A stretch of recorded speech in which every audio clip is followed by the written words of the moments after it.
mọi người, chào mừng mọi người đã quay trở lại với kênh YouTube của em ngày hôm nay.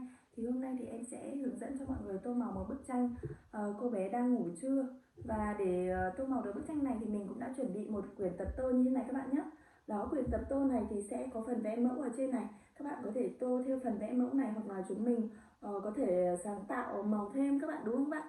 Và để hoàn thành bức tranh này thì mình cũng đã chuẩn bị một bộ sáp sơn dầu. Màu sơn dầu thì nó khá là đẹp đấy các bạn ơi. Màu sơn dầu này thì sẽ rất là trơn, rất là đậm màu so với màu vẽ thông thường. Nhưng nó sẽ có một nhược điểm các bạn nhé, là nó sẽ hơi bị nem màu một chút ấy. Nên là chúng mình phải tô hết sức là bình tĩnh và chậm rãi thôi, thì màu của chúng mình nó sẽ không bị phóng ra ngoài ấy. Và mình cũng đã chuẩn bị thêm một bộ sáp thông thường các bạn nhé. Đây, bộ sáp này cũng sẽ bao gồm 24 màu và màu của nó sẽ dài hơn này các bạn ơi. Màu của nó sẽ dài hơn các bạn nhé. Đây, cái vỏ hộp sáp dầu nó sẽ như này, các bạn có thể tìm mua cả quyển tập tô, cả màu sáp dầu này ở hiệu sách bất kỳ nào cũng có các bạn ơi. Và bây giờ thì mình sẽ không để các bạn phải chờ lâu thêm nữa. Chúng mình sẽ cùng nhau đi tô những cái bộ bức tranh thật là đẹp các bạn nhé. Bức tranh của chúng mình ngày hôm nay thì cô bé của chúng mình đang ngủ say giấc này, và đang đắp một chiếc chăn màu vàng. Đầu tiên thì mình sẽ đi tô màu tóc cho cô bé trước các bạn nhé. Mình sẽ lựa chọn màu đen như thế này để tô tóc cho cô bé của chúng mình.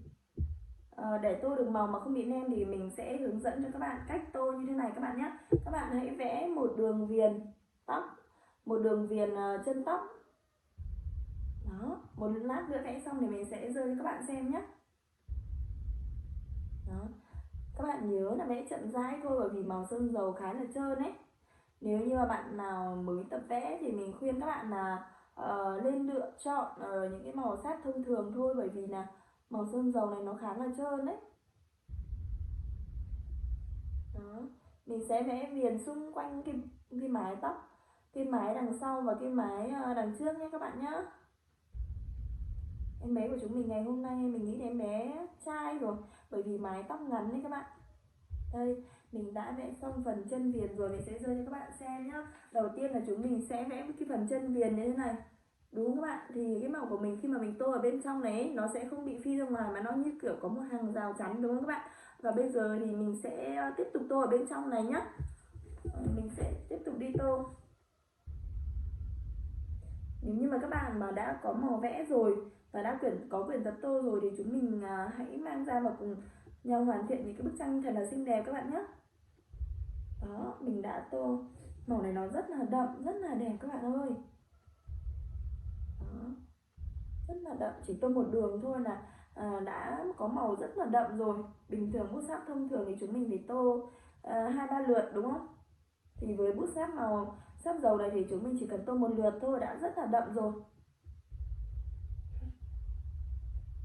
Bút sáp dầu thì giá thành sẽ cao hơn bút sáp thông thường một chút các bạn nhé. Và cái màu của nó cũng sẽ ngắn hơn. Nó ngắn chỉ bằng 2/3 của bút sáp thông thường thôi. Cho nên chúng mình muốn tô thật là đẹp thì chúng mình muốn hãy kết hợp cũng được. Chúng mình có thể kết hợp những cái màu đậm dành cho bút sáp dầu, và những cái chỗ nào mà chúng mình có thể tô nhàn được thì chúng mình sẽ tô bút sáp thông thường các bạn nhé. Đó, và mình cũng đã sắp hoàn thiện xong phần tóc cho cô bé của chúng mình ngày hôm nay rồi các bạn ơi. Cái màu tóc rất là đen tuyền. Các bé gái thì hầu như là chưa được nhuộm tóc, đúng không các bạn? Thì chúng mình chỉ có thể lựa chọn màu đen thôi, hoặc là bạn nào, em bé nào ấy mà có màu tóc hơi lâu một chút thì chúng mình cũng có thể nhé, kết hợp nhé, màu đen và màu lâu vào với nhau. Còn nếu không thì chúng ta hãy lựa chọn màu đen, bởi vì là các em bé của chúng mình chưa được nhuộm ấy. Đây, và mình cũng đã hoàn thiện xong rồi, các bạn có thấy màu của nó rất là đậm không? Mặc dù là mình mới chỉ tô một lượt thôi. Đấy, cái màu của nó sẽ đậm như màu nước, đúng các bạn? Màu nước như nào thì cái màu này nó sẽ đậm như vậy, nhưng các bạn phải lưu ý nhé. Khi mà mình gập bức tranh sang vào nhau thì mình phải để cho khô đã. Bước tiếp theo thì mình sẽ lựa chọn tô đôi môi của cô bé. Thì cô bé của chúng mình ngày hôm nay ngủ, nhưng mà chúng mình vẫn phải tô đôi môi, thì mình sẽ lựa chọn màu hồng nhé các bạn nhé.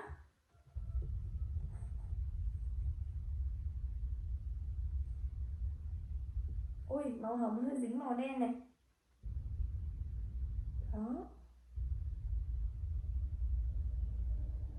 Đó các bạn ơi, em bé của chúng mình còn nhỏ ấy, cho nên là chúng mình hãy lựa chọn màu hồng để tô lên đôi môi các bạn nhé. Vừa nãy thì mình tô màu đen ấy, cho nên là mình bị nem một chút màu đen ra. Đó, và mình đã tô xong màu hồng cho đôi môi của em bé rồi. Bây giờ mình sẽ tiếp tục lựa chọn màu da đi. Mình sẽ lựa chọn màu da các bạn nhé. Màu da mình sẽ lựa chọn màu này, ưu tiên lựa chọn màu này bởi vì cái màu đây là cái màu nó bị, cẩn thận là nó bị nhem nhau này các bạn ơi. Đó. Đây là tông màu da, chúng mình phải hết sức lưu ý nhé. Chúng mình không được chạm tiếp xúc với các màu khác, không thì sẽ bị lem màu nhé, và sẽ phải đợi khô. Đúng các bạn. Đây mình sẽ lựa chọn màu da như này để tô phần da nhé. Cái màu này mình rất là ưng bởi vì là nó gần giống màu da của chúng mình ấy. Nó gần giống màu da của chúng mình luôn, nó hơi vàng vàng hồng hồng các bạn ạ. Màu da của người Việt Nam chúng mình thì sẽ không có màu trắng đâu, và sẽ có màu hơi hồng hồng vàng vàng, cho nên là mình sẽ lựa chọn màu này nhé các bạn nhé.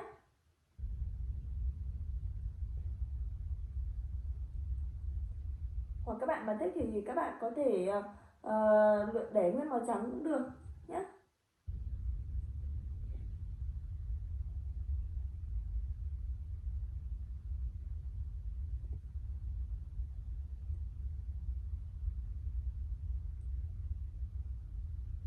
Đó. Mình không dám tô vượt quá đường chân tóc bởi vì là cái màu này nó dễ bị nem ấy. Bây giờ mình sẽ tô đến phần tai các bạn nhé. Phần tay thì chúng mình cũng vẫn tô màu này. Đó, chúng mình sẽ vẽ viền tai xong chúng mình sẽ tô ở bên trong. Xong vậy là mình đã xong phần khuôn mặt cho cô bé rồi. Bây giờ sẽ đến phần cổ tiếp theo. Phần cổ chỉ có một chút thôi bởi vì em bé của chúng mình mặc áo ấy, cho nên phần cổ chỉ có một chút thôi. Bây giờ sẽ tiếp tục tô phần tay các bạn nhé.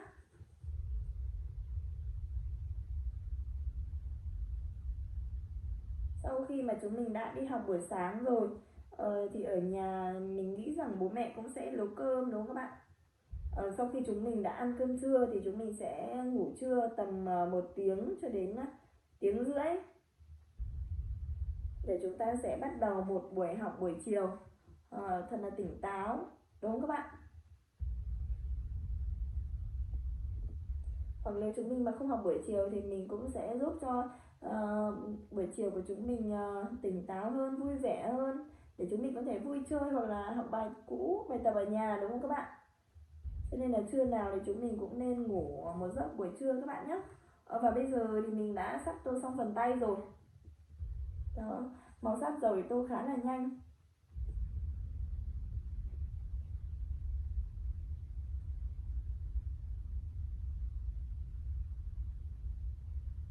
Đó. Mình đã tô xong phần tay rồi các bạn ơi. Bây giờ mình sẽ tiếp tục tô phần chân các bạn nhé. Phần chân thì chúng mình cũng vẫn vẽ màu da, nhưng mà chúng mình nhớ vẽ là đoạn từ quần xuống tất thôi các bạn nhé.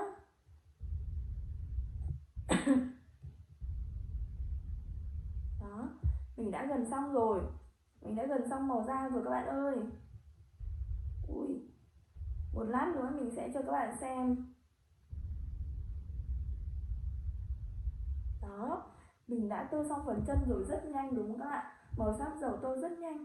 Bây giờ mình sẽ tiếp tục đi tô phần áo. Mình sẽ tô phần áo và một chút quần hở ra khỏi chân các bạn nhé. Mình sẽ lựa chọn màu xanh da trời. Mình sẽ lựa chọn màu này các bạn nhé. Màu này nó sẽ hơi đậm một chút này. Mình sẽ để lại cái phần viền cổ áo và tay áo, và đâu là mình sẽ tô.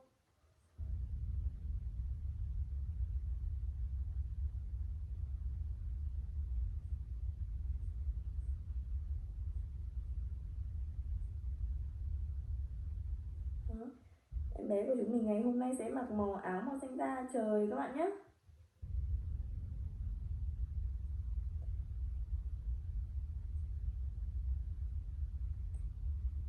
Đó. Các bạn nhớ vẽ đường viền áo trước, sau đó là chúng mình sẽ tô bên trong. Đó, màu sắc dầu thì chúng mình chỉ cần vẽ một lượt thôi là đã đều màu rồi.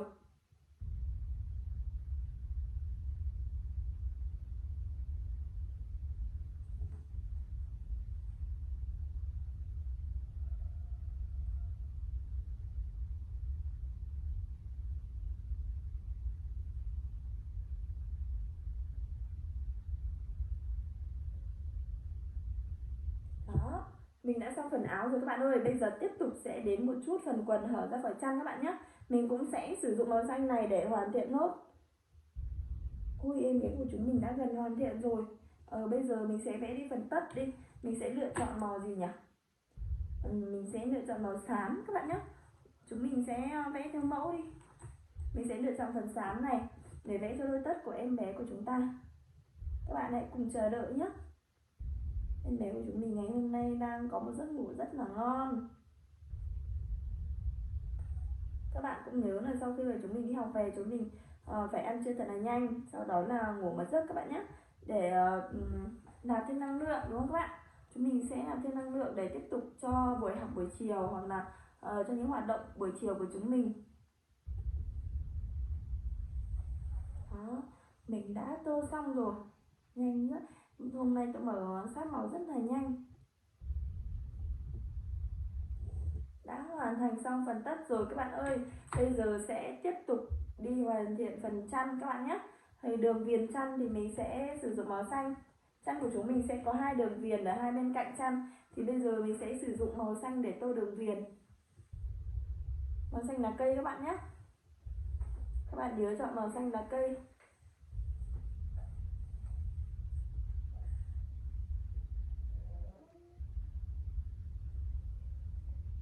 Đó. Mình đã xong một đường viền rồi, bây giờ sẽ đến phần đường viền tiếp theo.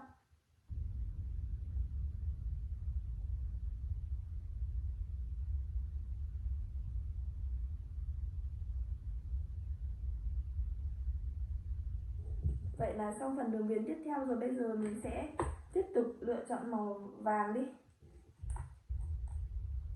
Mình sẽ lựa chọn màu vàng đậm các bạn nhé, để tô phần chiếc chăn mà em bé của chúng mình đắp trưa nay.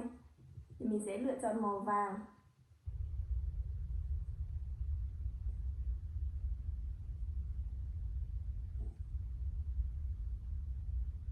Đó. Các bạn nhớ tô phần đường viền giống mình nhé, sau đó là chúng mình sẽ vẽ bên trong.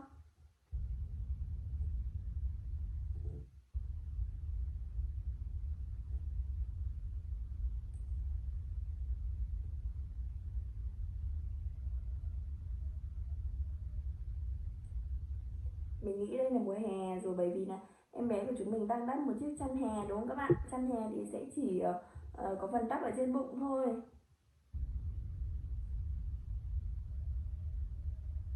Đó. Ôi mình đã sắp vẽ xong phần viền rồi. Hôm nay chúng mình đã hoàn thiện khá là nhanh.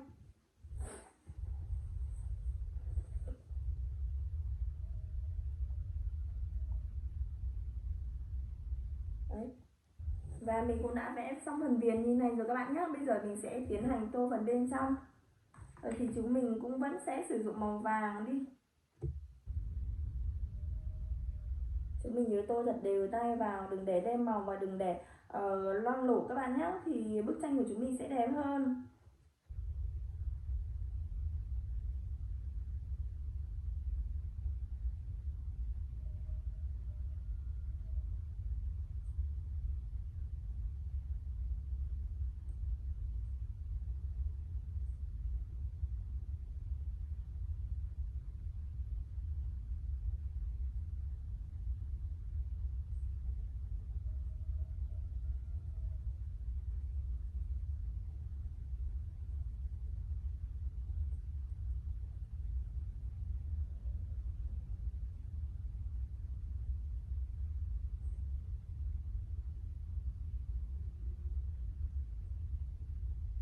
Vậy là mình đã sắp tô xong rồi.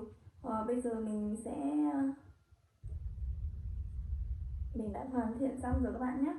Bây giờ mình sẽ lựa chọn màu đỏ đi để tô phần gối. Đó. Sau khi phần gối hoàn thành thì chúng mình đã hoàn thành bức tranh này rồi các bạn nhé. Đó, màu sơn dầu thì rất là đẹp rồi, chỉ có cái là hơi nhem nhuốc một chút thôi.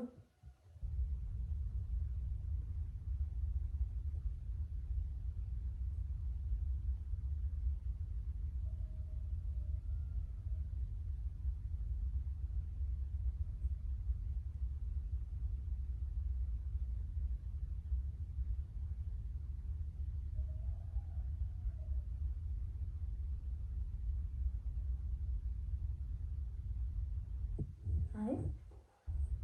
Vậy là mình đã tô xong bức tranh rồi, mình sẽ rơi cho các bạn xem nhé. Đó, các bạn nhìn bức tranh của chúng mình có rực rỡ, có đẹp không các bạn ơi? Màu sơn dầu khá là ưng ý đúng không? Màu sơn dầu sẽ rất là trơn bóng, đậm màu giống như màu nước vậy. Và bây giờ thì thời lượng của chúng mình vẫn còn nhiều. Mình sẽ hướng dẫn các bạn tô thêm một bức tranh nữa mà hôm trước mình vẫn đang tô dở các bạn nhé. Do là lần trước thời lượng của chúng mình hết sớm quá cho nên là bức tranh của chúng mình vẫn chưa được hoàn thiện ấy. Cho nên là bây giờ thì mình sẽ hướng dẫn cho các bạn tô lốt bức tranh này. Đây là bức tranh em bé đang sáng. Hôm trước thì mình đã tô được phần tóc và một chút phần màu da rồi. Bây giờ mình sẽ tiếp tục lấy màu da và đi hoàn thiện phần khuôn mặt và phần tay cho em bé của chúng mình các bạn nhé. Bây giờ mình sẽ lựa chọn phần da để hoàn thiện nốt bức tranh.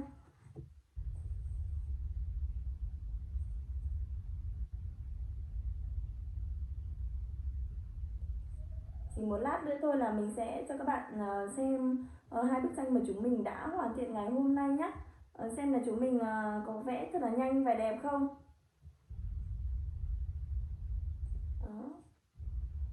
Còn bạn nào còn bức tranh nào mà chưa hoàn thiện thì chúng mình hãy mang ra và cùng nhau tô nhé. Ở đây là mình đã hoàn thiện xong khuôn mặt cho em bé rồi. Phần khuôn mặt này chúng mình đã hoàn thiện rồi này. Bây giờ mình sẽ hoàn thiện nốt phần vành tai các bạn nhé.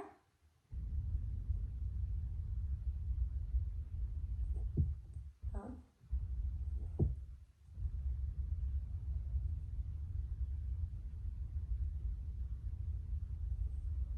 Sau đó chúng mình sẽ hoàn thiện nốt phần cổ và tay. Phần cổ và tay thì chúng mình vẫn sẽ lựa chọn màu da như này cho đều màu các bạn nhé. Mình sẽ tiếp tục tô phần tay.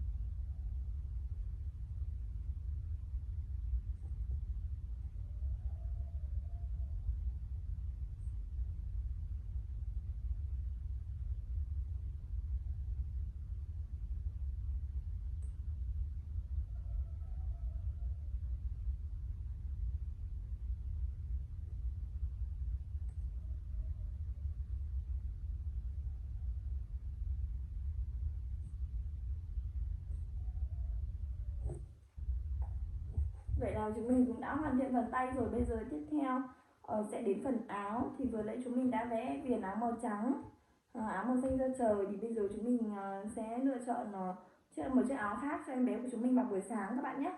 Để ăn sáng thì mình sẽ lựa chọn viền áo màu vàng đi. Mình sẽ lựa chọn màu vàng tươi này để vẽ viền trước nhé.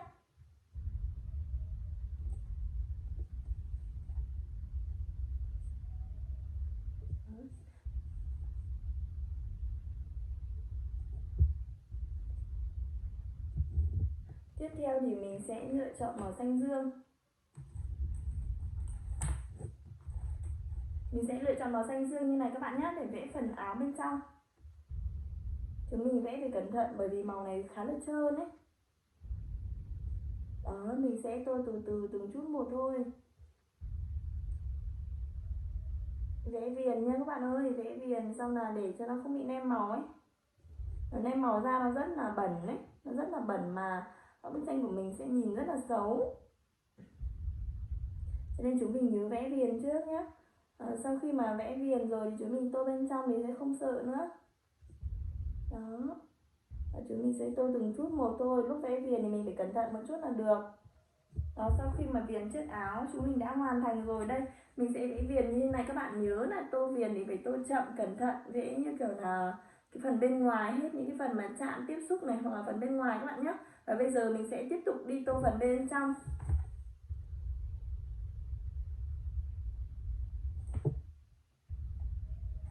Phần bên trong thì chúng mình cũng sẽ tô chậm và cẩn thận thôi.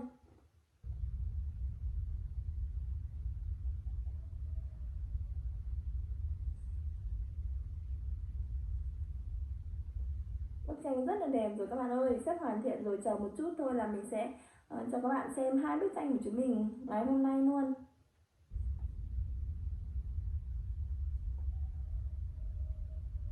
Cái màu xanh đậm này nó cũng khá là đẹp đấy các bạn ơi.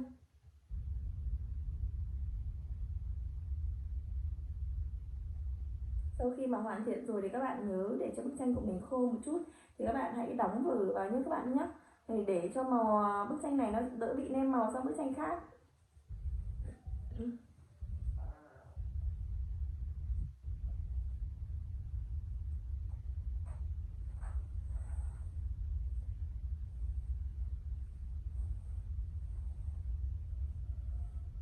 Đó, mình đã vẽ xong phần áo cho em bé của chúng mình ngày hôm nay rồi. Tiếp bây giờ mình sẽ đi vẽ phần đồ ăn. Em bé của chúng mình ngày hôm nay thì sẽ có một bữa sáng rất là đầy đủ và ngon. Thì mình đã thấy ở trên bàn có một cốc sữa này, một chiếc trứng ốp la, một chiếc bánh mì xúc xích và bây giờ tương ớt nữa. Và bây giờ thì mình sẽ đi vẽ chiếc trứng ốp la trước các bạn nhé. Trứng ốp la thì sẽ có màu vàng. Đây, trứng ốp la này sẽ có màu vàng nhưng chúng mình nhớ để chừa một chút phần ở trên để vẽ màu tương ớt. Và phần ở dưới sẽ có màu xanh của rau các bạn nhé. Thì mình sẽ đi vẽ phần trứng trước.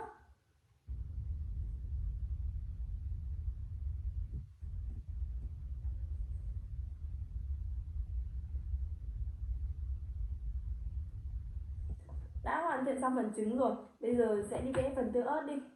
Ở phần tương ớt thì chúng mình lựa chọn màu đỏ nhé. Màu đỏ này thì chúng ta sẽ vẽ phần tương ớt.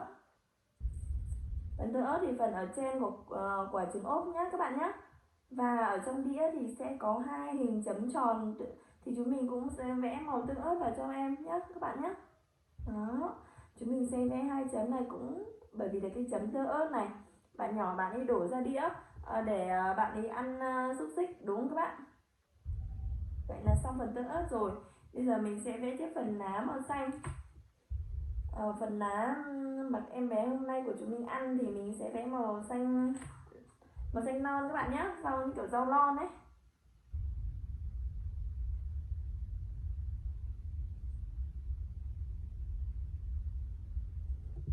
Ok, vậy là đã xong phần trứng rồi. Bây giờ sẽ vẽ phần xúc xích. Phần xúc xích thì mình nghĩ rằng là mình sẽ lựa chọn màu đỏ thẫm một chút, hoặc là chúng mình có thể lựa chọn màu cam đi. Chúng mình sẽ lựa chọn màu cam các bạn nhé, hoặc là màu đỏ tươi đi. Mình sẽ lựa chọn màu hơi cam đỏ một chút như này để vẽ phần xúc xích cho chúng mình.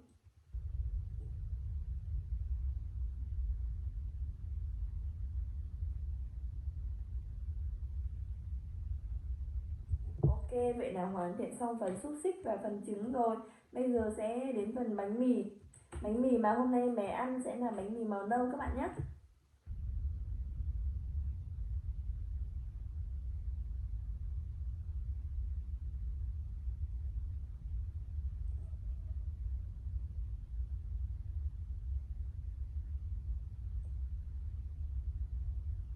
Đã xong phần bánh mì rồi. Chiếc đĩa của chúng mình ngày hôm nay thì mình sẽ để màu trắng. Còn chiếc cốc sữa thì chúng mình cũng sẽ để màu trắng, thì chúng mình sẽ tô cái phần màu ở trên cốc sữa, chúng mình sẽ sử dụng màu xanh này nhé để biểu thị nhé các bạn nhé. Phần ở trên cốc sữa thì chúng mình sẽ tô phần màu xanh.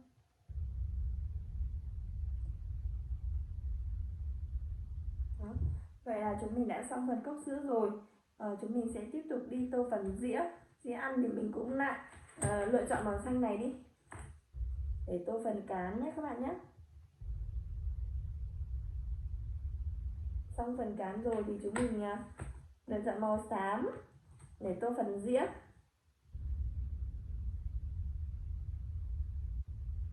Ok, vậy là đã xong hết rồi. Bây giờ chúng ta sẽ tiếp tục tô phần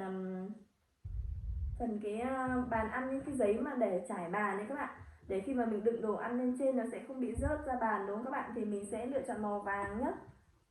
Đây, mình sẽ lựa chọn màu vàng này để tô phần khăn trải bàn của chúng mình ngày hôm nay.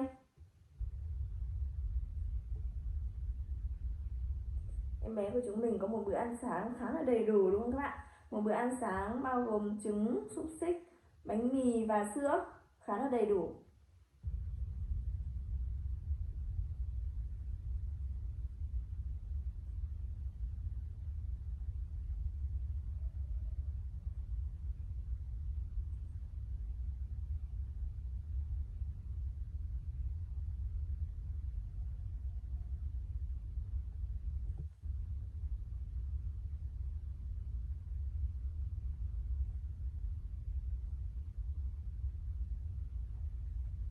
Mình cũng đã tô xong phần khăn trải bàn rồi. Thì mình sẽ để cái phần làm bàn của chúng mình ngày hôm nay màu trắng các bạn nhé. Hoặc là các bạn có thể lựa chọn một màu để tô vào. Còn chúng mình hãy lựa chọn màu hồng đi. Ngày hôm nay thì chúng mình sẽ lựa chọn màu hồng như này để tô phần bàn cho chúng mình các bạn nhé. Một chiếc bàn màu vàng hồng thì mình nghĩ là cũng khá là đẹp đấy các bạn ơi. Để cái tay của chúng mình này sẽ rất là dễ bị nem màu các bạn nhé. Để mình sẽ lựa chọn màu hồng. Bởi vì là cái đĩa của chúng mình đã màu trắng rồi, cho nên là mình nghĩ rằng là chúng mình có thể sáng tạo ấy. Chúng mình có thể tô chiếc bàn của chúng ta màu hồng nhé.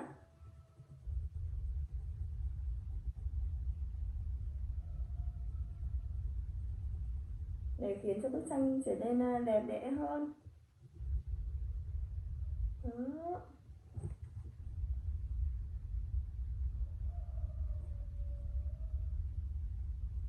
Ôi, màu hồng rất là xinh luôn. Mình cũng rất thích một chiếc bàn màu hồng. Khi nào mình nhất định phải mua một chiếc bàn màu hồng. Đây rằng mình đang tô được gần xong rồi. Các bạn hãy cùng chờ mình một chút nhé. Để mình hoàn thiện nốt chiếc bàn màu hồng.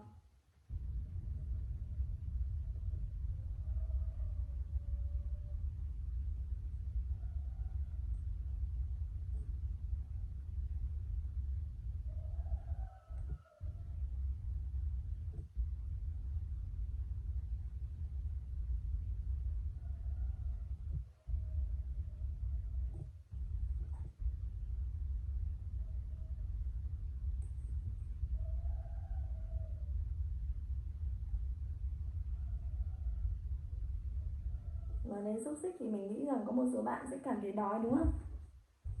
Có rất là nhiều bạn mà rất thích ăn xúc xích. Đó, mình đã hoàn thiện xong phần bàn màu hồng của chúng mình ngày hôm nay rồi. Bây giờ mình sẽ tô phần chiếc ghế các bạn nhé. Mình sẽ tô phần chiếc ghế thì mình sẽ lựa chọn màu lâu. Màu lâu như thế này để tô phần chiếc ghế. Các bạn tô chiếc ghế đằng sau mà em bé của chúng mình ngồi nhé. Đó. Chiếc ghế sẽ có màu lâu bởi vì là màu lâu là màu của gỗ đúng không các bạn? Chiếc ghế của chúng mình ngày hôm nay thì sẽ là bằng gỗ. Các bạn phải tô chậm thôi nhé, bởi vì nó sẽ rất dễ bị nem màu ấy và ra tay các bạn nhé.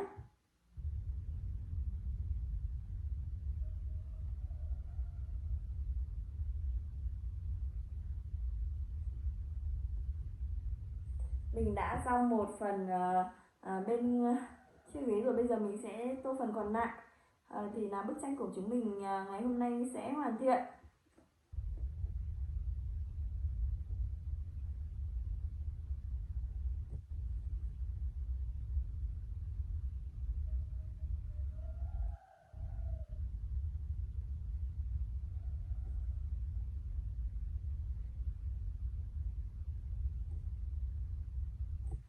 Màu sắc dầu thì chúng mình sẽ không phải tô đi tô lại nhiều bởi vì nó đã rất là đậm rồi. Đó, vậy là chúng mình đã hoàn thiện xong phần bức tranh này rồi. Mình sẽ dư lại 2 bức tranh cho các bạn cùng ngắm nhé các bạn nhé. Bức tranh đầu tiên mà ngày hôm nay chúng mình hoàn thiện là một bức tranh em bé đang ngủ trưa. Đó, em bé của chúng mình đang ngủ trưa này. Bức tranh rất là đẹp và rực rỡ đúng không các bạn? Em bé thì sẽ có một chiếc áo màu xanh da trời, một chiếc chăn màu vàng rất là đáng yêu và cùng với một chiếc gối màu đỏ và đôi tất màu xám. Đó, các bạn nhìn xem là mình vẽ bức tranh này có giống với lại hình mẫu không các bạn ơi? Đó, rất là giống đúng không? Thì chúng mình có thể hoàn toàn tô theo hình mẫu như thế này, hoặc là chúng mình có thể thỏa sức sáng tạo. Nhưng các bạn nhớ là bạn nào mà tô đã quen rồi thì chúng mình hãy lựa chọn màu sáp dầu các bạn nhé. Bởi vì màu sáp dầu đây này nó khá bị nem màu các bạn, nó sẽ hơi bị nem một chút. Đây các bạn nhìn tay mình là cũng thấy là hơi bị nem một chút này. Nếu mà không thì chúng mình có thể lựa chọn màu sáp thông thường như thế này các bạn nhé. Màu sáp thông thường như này thì màu của nó sẽ dài và nhạt hơn. Chúng mình sẽ phải tô đi tô lại khá là nhiều nhưng mà màu của nó sẽ khá là sạch các bạn nhé. Và bức tranh thứ hai mà mình đã hoàn thiện trong ngày hôm nay đó là bức tranh một em bé đang ăn bữa sáng đúng không các bạn? Bữa sáng của chúng mình thì rất là đủ chất, đã bao gồm một cốc sữa này, một cốc sữa trên bàn này, một cái bánh mì này, xúc xích này, phần này là phần tương ớt các bạn nhé, phần ở trên trứng, và phần hai cái chấm màu đỏ đỏ này thì là phần tương ớt này, trứng này và lá rau cải đúng không các bạn? em bé của chúng mình đang có vẻ rất là vui vẻ. Và ngày hôm nay thì mình cũng đã hoàn thành xong 2 bức tranh rất là đáng yêu rồi. Thời lượng của mình đến đây cũng đã video của mình đến đây cũng đã khép lại rồi. Thì mình hy vọng vào những video lần sau thì chúng mình sẽ cùng nhau tô tiếp những cái bức tranh thật là xinh đẹp tiếp theo các bạn nhé. Xin chào và hẹn gặp lại các bạn ở những video lần sau. Xin chào các bạn.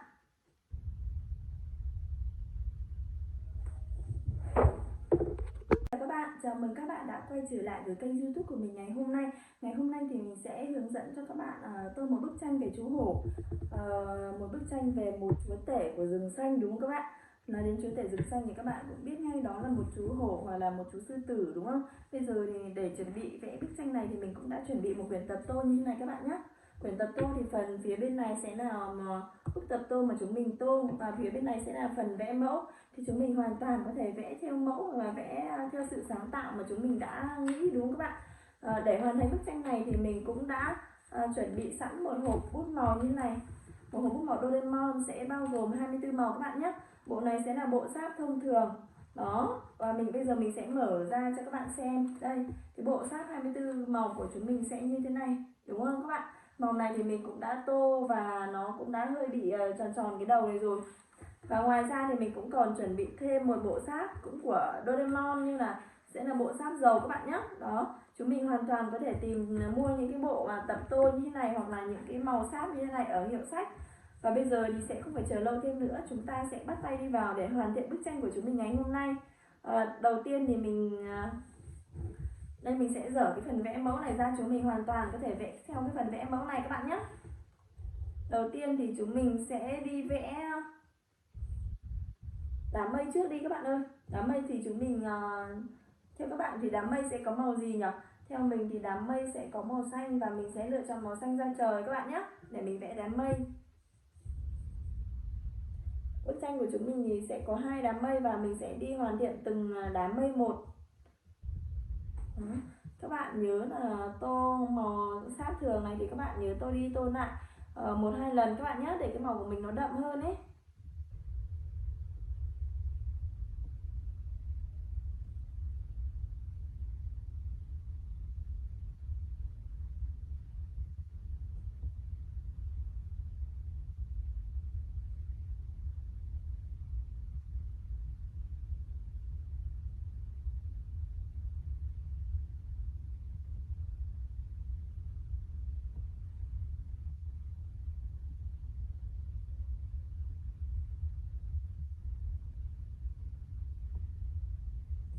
Vậy là mình đã tô xong một đám mây rồi. Bây giờ mình sẽ tô đám mây còn lại sẽ to hơn là đám mây đầu các bạn nhé. Rồi chúng mình nhớ tô đều tay một chút để đám mây của chúng mình thật là bồng bềnh, thật là xinh nhé các bạn nhé.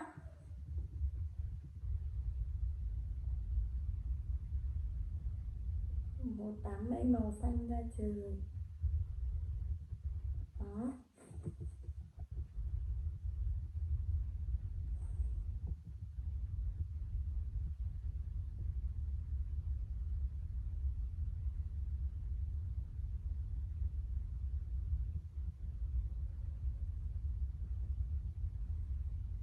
Các bạn nhớ vẽ đi vẽ lại một chút và chúng mình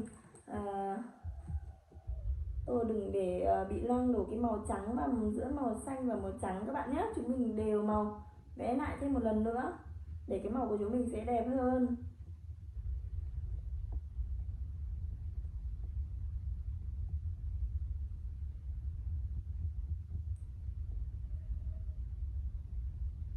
Và mình đã hoàn thiện phần đám mây rồi. Ok rồi, bây giờ mình sẽ tiếp tục đi vẽ phần núi đằng sau các bạn nhé. Thì chú hổ của chúng mình sẽ sống trong rừng nên các bạn, cho nên là mình sẽ vẽ phần những cái quả núi đằng sau chú hổ của chúng ta. Thì mình sẽ lựa chọn màu xanh đậm hơn một chút. Mình sẽ lựa chọn màu xanh này các bạn nhé. Ở trên núi này thì sẽ có nhiều cây cối này và các con vật cùng chung sống với chú hổ.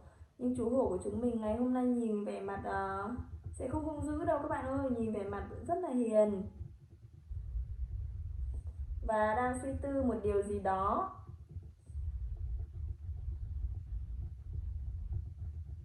nếu mà chúng mình tự nhiên bỗng nhiên một ngày nào đấy chúng mình gặp một chú hổ thì có khi là chúng mình chỉ có thể chạy được, đúng không các bạn?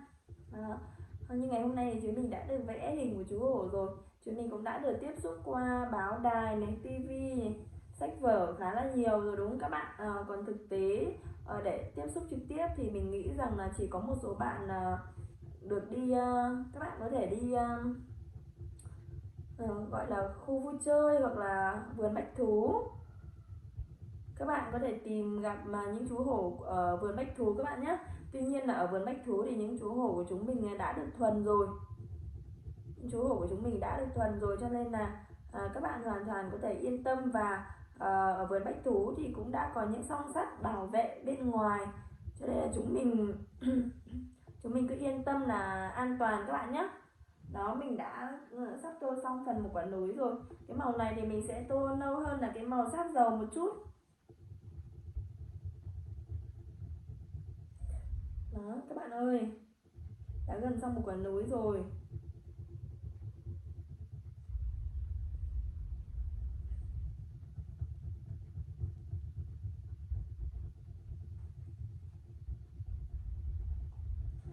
Quả núi của chúng mình thì sẽ có nguyên màu xanh này thôi, nhưng mà ở bên trong của quả núi thì sẽ có bao gồm cây cối và muôn loài sinh sống, đúng không các bạn?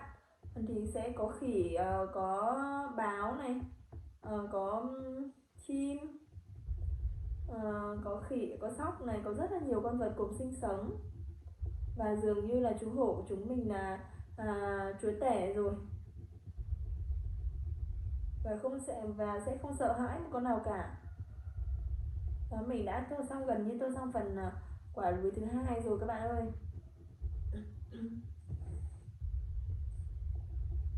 Quả núi thứ hai thì mình cũng đã tô xong rồi. Tiếp theo thì mình sẽ, các bạn nhớ tô phần quả núi thứ hai, các bạn nhớ tô phần ở trên và một chút phần ở dưới các bạn nhé. Ở dưới mà chú hổ của chúng mình đứng, nhìn ở trong bức tranh thì có vẻ là quả núi của chúng mình nhỏ hơn cả chú hổ, nhưng không phải đâu các bạn ơi. Khi mà các bạn chụp ảnh ở gần ấy thì nhìn mình sẽ đứng cao hơn những sự vật đằng sau, đúng không các bạn?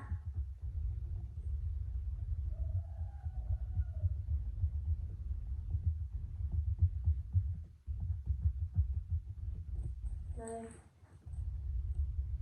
chúng mình có thể nhìn theo mẫu để tô các bạn nhé. Sau khi mà tô xong bức tranh này rồi thì chúng mình hoàn toàn có thể cắt ra, chúng mình đi tặng người thân của chúng ta, hoặc là chúng mình dán ấy, dán trang trí cho ngôi nhà hoặc là phòng học, phòng ngủ của chúng mình đều được các bạn nhé. Đây là những thành quả mà chúng mình đã làm được, chúng mình đã hoàn thành được, đúng không các bạn?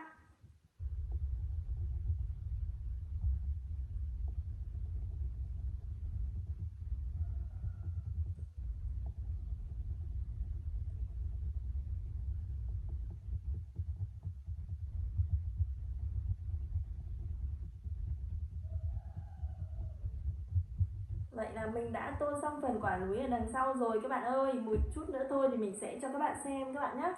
Bây giờ thì mình sẽ tiếp tục đi tô phần những cái đường mà mình nghĩ là mình sẽ đi tô phần da và móng trước các bạn nhé. Phần da của chúng hổ thì sẽ có 2 phần, có 3 phần đi. Phần da của chú hổ thì sẽ bao gồm đường vân này, màu lông và màu da các bạn nhé. Thì mình sẽ lựa chọn màu da để vẽ phần chân và phần khuôn mặt cho chú hổ của chúng mình. Các bạn hãy cùng chờ đợi với mình nhé.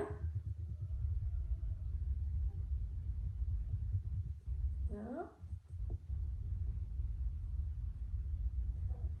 Trên tranh thì chú hổ của chúng mình rất đáng yêu các bạn ơi, với khuôn mặt khá là hiền, không hề hung dữ một chút nào. Nhưng mà nếu ngoài đời mà các bạn vô tình mà gặp chú hổ thì các bạn phải chạy thật nhanh các bạn nhé. Hầu như là ở những cái bạn nào mà sinh sống ở vùng miền núi, hoặc là ở trên có nơi mà có rừng cây ấy, nhất là những khu rừng nguyên sinh ấy, thì mình nghĩ rằng là sẽ vẫn còn một số chú hổ còn ở đó. Bây giờ thì con người cũng đã săn bắt khá là nhiều và các chú thì cũng không còn nhiều, mình nghĩ như vậy. Còn ở thành phố thì mình nghĩ chắc chắn là sẽ không bao giờ gặp được rồi. Đó, mình đã tô xong phần khuôn mặt rồi, mình sẽ tô một chút phần mắt này, một chút cái viền mắt sẽ màu vàng da nhé các bạn nhé. Ok luôn, mình đã tô gần xong phần mắt rồi. Đó, mình sẽ tô một chút phần tai đi các bạn ơi.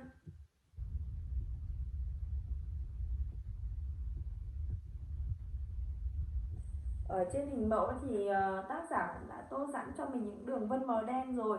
Bây giờ mình chỉ cần hoàn thiện nốt bộ lông nữa là chúng mình đã hoàn thiện xong bức tranh rồi, đúng không các bạn? Đó.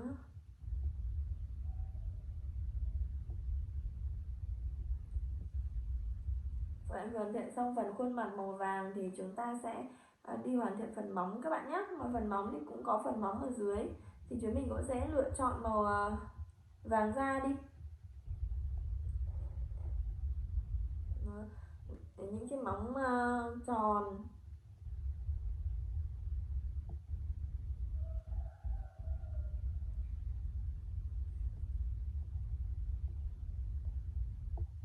Mình thì để ý thấy là những cái động vật mà ăn thịt thì các bạn thì sẽ hơi hung dữ một chút các bạn nhé.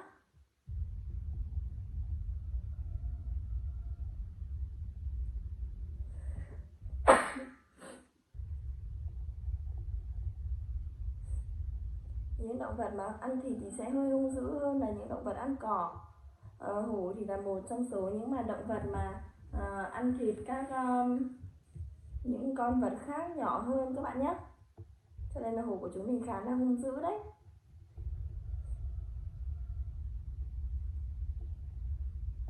Hổ của chúng mình thì sẽ đẻ con các bạn nhé, sẽ không đẻ trứng đâu. Có nhiều con động vật thì sẽ đẻ trứng trước xong mới nở thành con, nhưng mà hổ của chúng mình là đẻ con luôn nhé.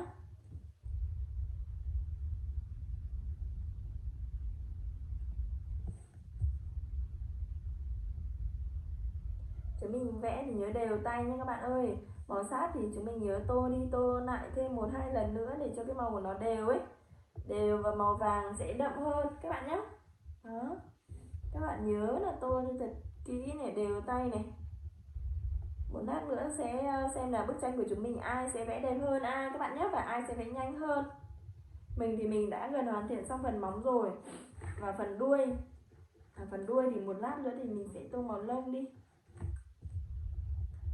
Một lát nữa mà xong thì xem chúng mình ai sẽ tô nhanh hơn nhá. Mình đã tô được đến phần móng rồi các bạn ơi. Còn các bạn này tô được đến phần nào này các bạn comment xuống phía dưới cho mình nhá. Các bạn được đến phần nào rồi các bạn comment cho mình biết. Bây giờ mình đã đến phần móng rồi, rất là nhanh rồi. Đó, mình đã ra phần móng rồi, mình nghĩ rằng sẽ có khá nhiều bạn tô nhanh như mình, đúng không các bạn? Bây giờ mình sẽ lựa chọn màu cam đi. Mình sẽ lựa chọn màu cam này các bạn nhé, màu cam đậm đi. Để chúng mình sẽ tiếp tục đi hoàn thiện nốt, thì chúng mình sẽ hoàn thiện phần trên đầu trước các bạn nhé. Phần trên đầu thì chúng mình phải vẽ từng chút một thôi, bởi vì là không, màu cam này thì nhìn hơi tươi các bạn ạ, cho nên là mình sẽ lựa chọn lại màu cam đậm một chút. Đây, mình sẽ lựa chọn màu cam này các bạn nhé. Các bạn để ý nhé.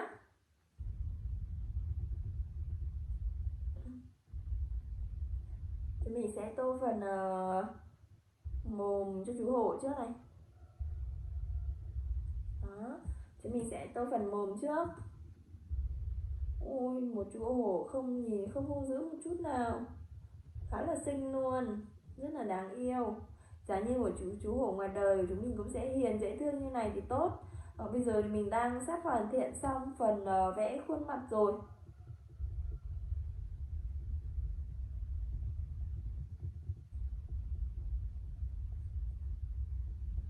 Vẽ khuôn mặt này các bạn nhớ vẽ luôn phần tai nhé các bạn nhé. Phần tai và phần tóc mái thì chúng mình sẽ sử dụng luôn màu này, cho nên các bạn nhớ vẽ luôn.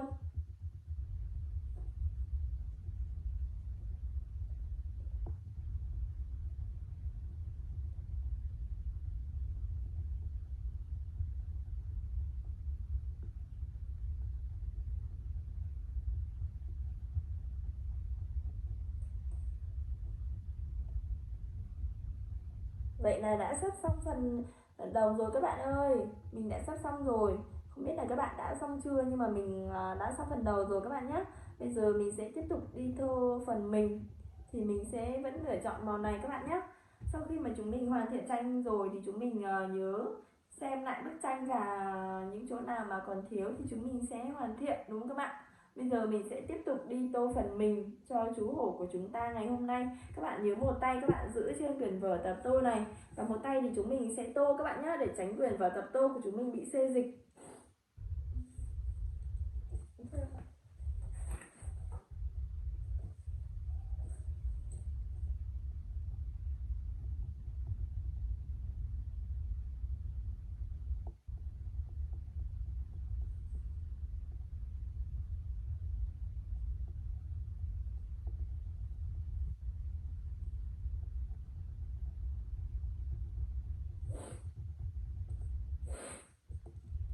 Nếu như mà bạn nào mà không thích màu sắc sặc sỡ, không thích màu vàng như chú hổ của chúng mình thì chúng mình có thể lựa chọn thêm màu xám các bạn nhé.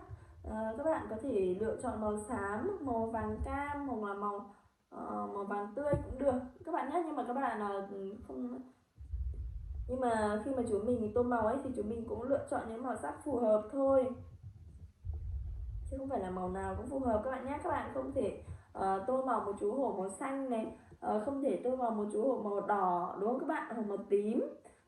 Ở ngoài đời thì chú hổ của chúng mình chỉ có màu cam này, mình nghĩ là màu xám thôi, hoặc là màu đen thôi.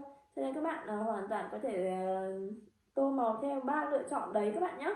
Ngoài ra các màu khác thì mình nghĩ rằng là sẽ không phù hợp đâu, cho nên là chúng mình khi tô màu thì chúng mình cũng phải cân nhắc những cái màu mà hoàn toàn phù hợp với bức tranh mà chúng mình đang vẽ, đúng không các bạn?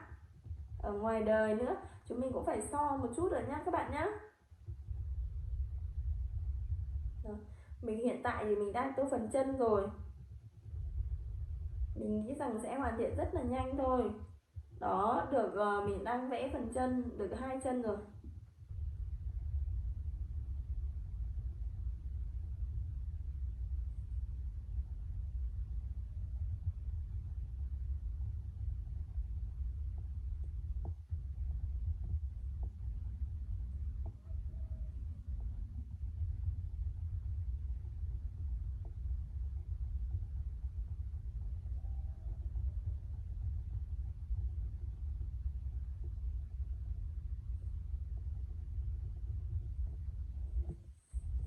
Sau khi mà vẽ viền của phần mình rồi thì mình sẽ đi tô phần đuôi trước các bạn nhé.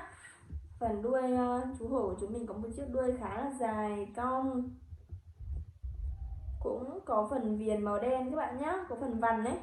Hổ thì sẽ có vằn nhé các bạn ơi. Vằn là những cái vằn mà tia vằn màu khác, cho nên là đấy là một trong những mà đặc điểm nhận dạng của chú hổ của chúng mình. Những con vật có màu vàng thì có những cái vằn trên người, ví dụ như mèo này, hổ này, đó thì sẽ có những cái vằn màu nhé các bạn nhé.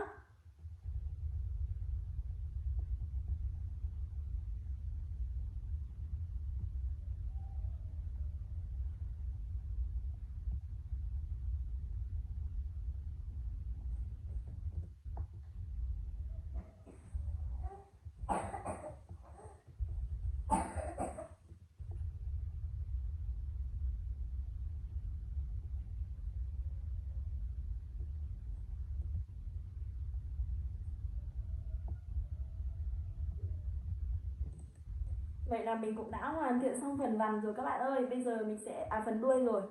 Bây giờ mình sẽ hoàn thiện nốt phần mình, bức tranh của chúng mình sẽ hoàn thành các bạn nhé. Phần mình thì các bạn cũng nhớ vẽ đều tay cho mình, đều tay tô đi tô lại để cái chú hổ của chúng mình nó không bị loang lổ các bạn nhé.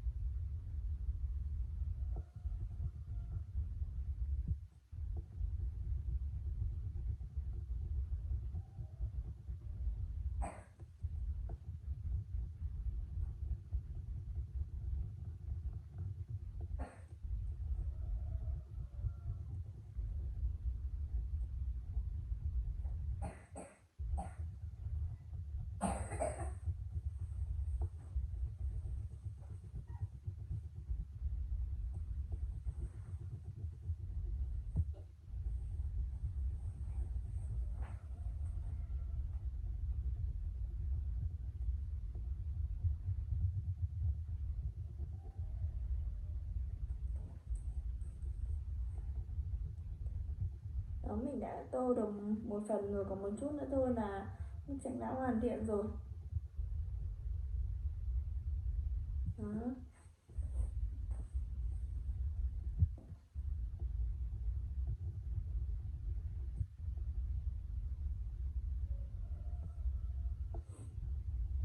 Bức tranh này mình nghĩ là sẽ rất là ấn tượng với những cái bạn nào mà tuổi hổ, đúng các bạn. Những bạn nào mà có tuổi hổ ấy, cũng như là tuổi dần như các bạn, thì mình nghĩ rằng bức tranh này khá ấn tượng với một số bạn, đúng không? Thì các bạn sau khi mà tô bức tranh này rồi thì chúng mình có thể cắt ép, sau đó là chúng mình lưu giữ hoặc chúng mình dán ở trên những cái bàn học của chúng mình, hoặc là ở trong phòng ngủ này, thì chúng mình có thể dán lên các bạn nhé, hoặc chúng mình có thể mang đi tặng người thân. Mình nghĩ rằng là người thân của chúng mình khá là vui đấy. Thì nhiều khi mình tặng người thân thì người thân không nói ra, nhưng mà thực sự mình nghĩ rằng là sẽ cảm thấy rất là vui nếu như mà chúng mình được tặng tự nhiên được tặng một bức tranh, thì mình nghĩ thì chúng mình cũng rất là vui, đúng không? Ôi, cũng đã gần xong rồi, chỉ còn một chút nữa thôi. Tô rất là nhanh. Có bạn nào tô nhanh hơn mình thì comment xuống phía dưới cho mình biết nha các bạn nhé.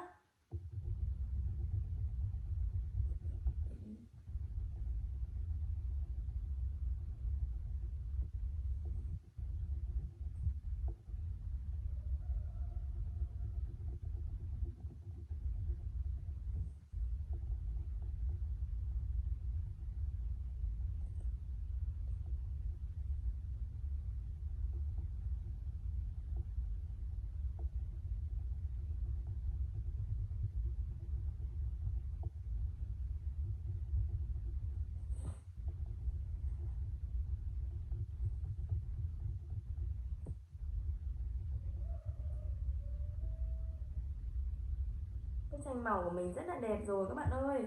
Bây giờ mình sẽ chỉ còn một chân nữa thôi thì mình sẽ hoàn thiện nốt các bạn nhé. Một bức tranh rất là đáng yêu luôn, mình rất là yêu thích bức tranh này.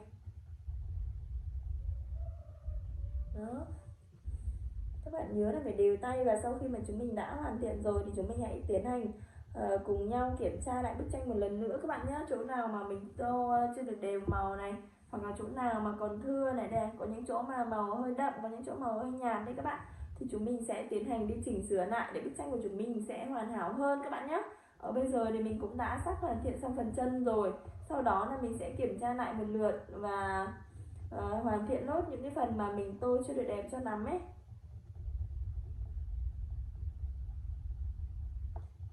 Đó là cái thói quen của mình nhá. Sau khi mà chúng mình làm bất kỳ một việc gì thì chúng mình nên kiểm tra lại một lần nữa cho chắc chắn. Và bây giờ thì mình cũng đã hoàn thiện rồi, mình sẽ tiến hành là mình sẽ tô lại cái phần người và cái phần đầu có chỗ nó chưa được đều màu ấy các bạn ơi, thì chúng mình sẽ tiến hành cho chúng mình tô lại một chút nhé, để chúng mình sẽ hoàn thiện bức tranh này. Đó. Mình sẽ tô lại những cái phần mà có đốm màu trắng trắng ấy.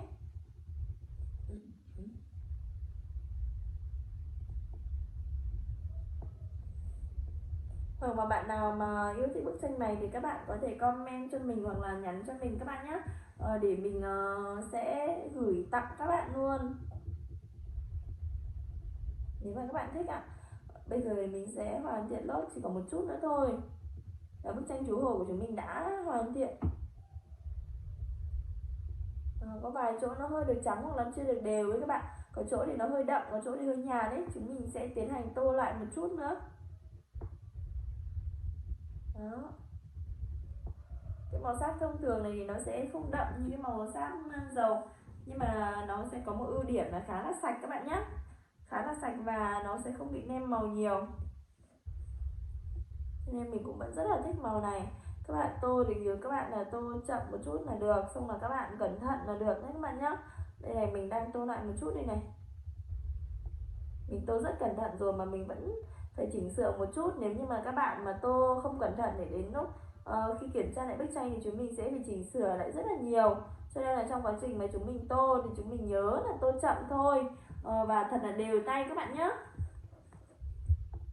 Đấy, chúng mình có thể vẽ theo mẫu, hoặc là chúng mình có thể thỏa sức sáng tạo, đúng không các bạn? Nghệ thuật là sự sáng tạo mà, cho nên là chúng mình cứ hoàn toàn thoải mái tự nhiên, tha hồ sáng tạo nhé, nhưng nhớ các bạn này, trong giới hạn cho phép thôi các bạn nhé.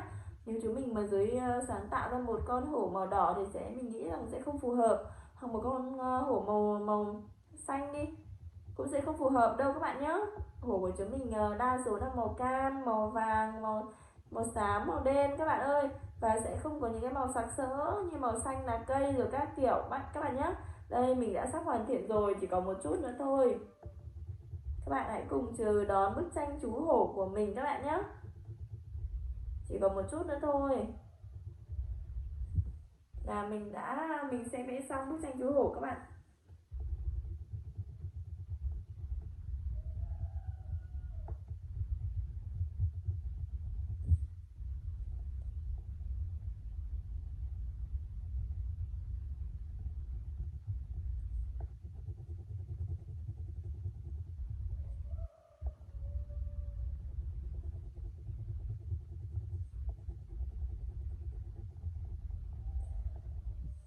Vậy là đã đều phần mình rồi, bây giờ mình chỉ chỉnh sửa thêm một chút ở phần núi đằng sau thôi. Phần núi đằng sau thì nó chưa được đều màu xanh cho lắm ấy, cho nên mình sẽ lựa chọn lại màu xanh này các bạn nhé, màu xanh đậm đậm này, nó gần giống màu xanh dương này. Mình sẽ vẽ lại phần núi các bạn nhé. Đó, chúng mình sẽ vẽ đi vẽ lại 12 lần để nó được đậm như màu sơn dầu.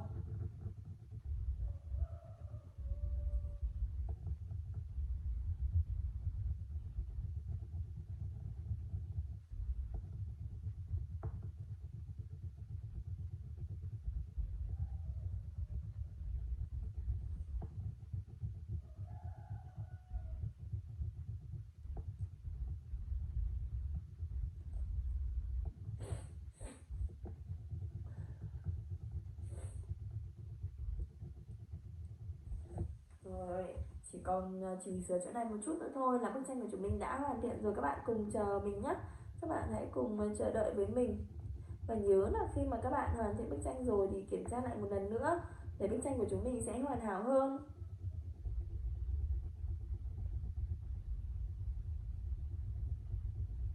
Sau khi mà hoàn thiện bức tranh này thì mình nghĩ rằng là mình sẽ tặng cho một người bạn mà tuổi hổ các bạn nhé.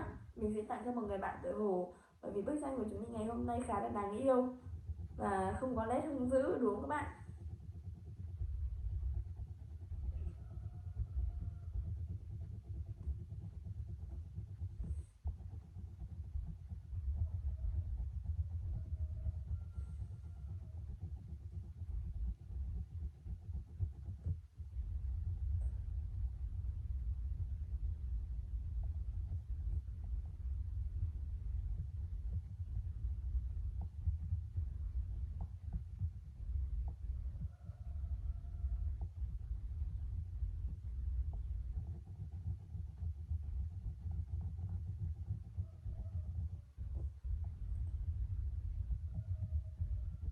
Ok, vậy là mình đã hoàn thiện xong phần núi chỉnh sửa đằng sau rồi. Bây giờ mình hoàn thiện nốt phần đám mây. Nếu như chúng mình vẽ thì chúng mình cứ vẽ một lượt trước, sau đó là chúng mình chỉnh sửa thì sẽ nhanh hơn các bạn nhé. Đó, chỉ một chút nữa thôi là chúng mình đã hoàn thiện xong rồi. Các bạn hãy kiên nhẫn chờ mình một chút nữa để ngắm thành quả mà tất cả chúng mình đã làm từ nãy đến giờ các bạn nhé. Mình tin là các bạn sẽ rất là thích bức tranh này.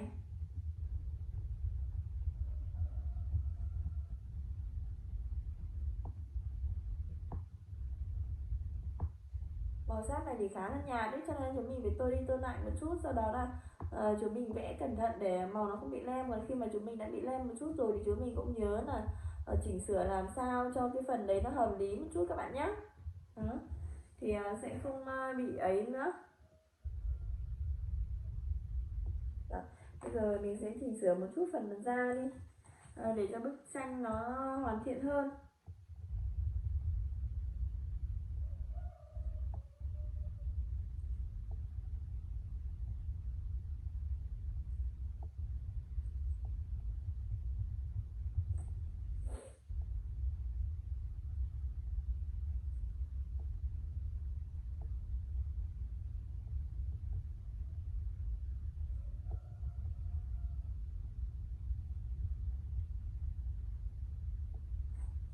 phần tai nữa này, phần tai và phần khuôn mặt các bạn nhé. Các bạn nhớ tô đều vào để thật là đẹp, thì khi tặng cho mọi người thì mọi người sẽ cảm thấy vui hơn, vì chúng mình đã rất là cố gắng đúng không?